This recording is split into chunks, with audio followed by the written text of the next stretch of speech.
Ô Daniel, não só a distribuição é monopolizada, mas no caso brasileiro ou mundial, a gente pode falar isso, ela está internacionalizada, porque os grandes monopólios agora da distribuição do conteúdo digital são dos Estados Unidos, são do Silicon Valley e se submetem aos comandos geopolíticos do imperialismo americano, até legalmente. Por exemplo, lá o Patriot Act, que determina que eles abram os arquivos, as fichas das pessoas e tal.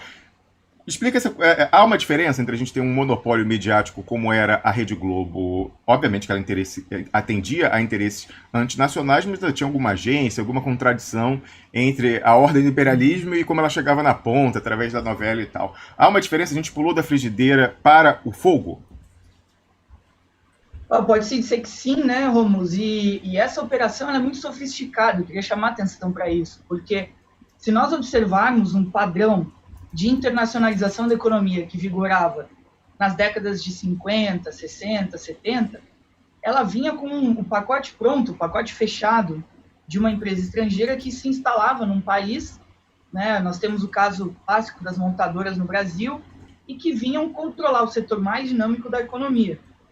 E dentro desses monopólios de comunicação, numa linha geral de produção, distribuição e linha de consumo de bens, os monopólios eles têm se tornado muito mais sofisticados. Veja que a abertura desenfreada para o mundo das finanças permitiu que uma empresa como a Petrobras, por exemplo, fosse completamente internacionalizada, além de privatizada, todo o saqueio feito à companhia, isso pudesse acontecer de forma sorrateira, silenciosa, por meio das compras de ações, de debêntures por parte de estrangeiros, toda a forma de controle de capital e de gestão da empresa.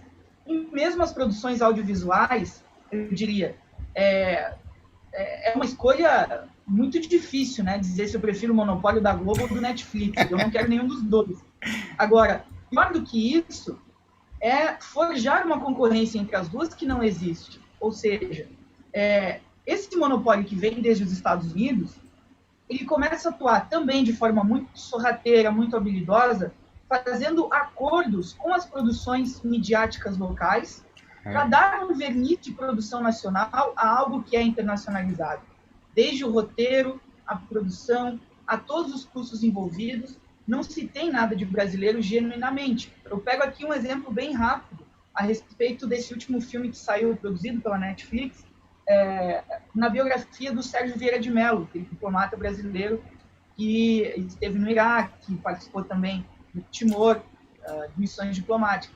O que a Netflix faz? Pega o Wagner Moura, um artista considerado ícone aqui da cultura brasileira, coloca nessa produção, que é uma pastelada estadunidense, que mostra muito mais da vida pessoal do sujeito do que propriamente a sua atuação política, forja um ou outro conflito dele com os Estados Unidos, que nunca foi tão incisivo assim, foram algumas desavenças. Senão não teria chegado onde chegou, certamente. Exatamente.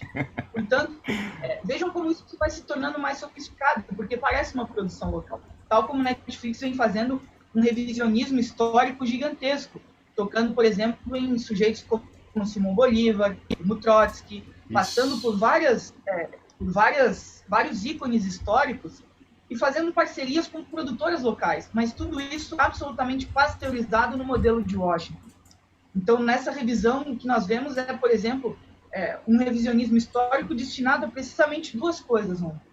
A primeira delas, a falsificação sistemática de personagens históricos da América Latina ou que sejam sujeitos revolucionários, e aí nisso tentando destruir a reputação do sujeito, mostrando deslizes da sua vida pessoal, magnificando certas atitudes e escondendo outras, o tempo inteiro, o tempo inteiro.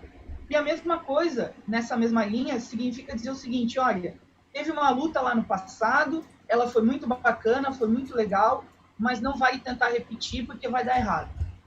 Então, as lições que ficam, né, costumam ser sempre essas.